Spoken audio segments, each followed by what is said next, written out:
The Supreme Court today deciding who can own the rights to the fundamental building blocks of life.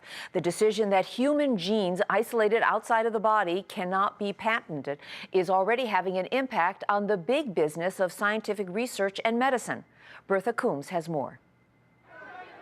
Myriad Genetics' BRCA test is what alerted Angelina Jolie she had a high risk of breast cancer because she carries the BRCA1 gene. Myriad had patented the BRCA1 and BRCA2 genes in the course of developing the test. The Supreme Court unanimously struck down those patents. Justice Clarence Thomas writing, DNA is a product of nature and not patent eligible merely because it has been isolated. Polywog portfolio manager Les Funtlater calls it a win for innovation. It's going to allow smaller companies and scientists to develop new tests without fear of reprisal from monopoly. And ultimately, those will find their way into commercial use.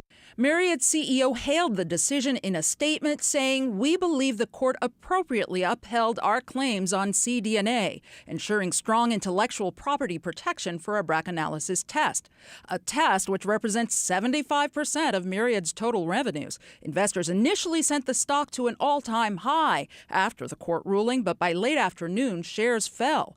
As Quest Diagnostics said, in the wake of the decision, it now plans to offer a BRCA1 and BRCA2 test later this year. There will probably be some other laboratories that will be offering tests, and I think all the laboratories are probably going to shift to not just testing for these two genes, but a much larger number of genes that can also confer inherited risk of breast and ovarian cancer.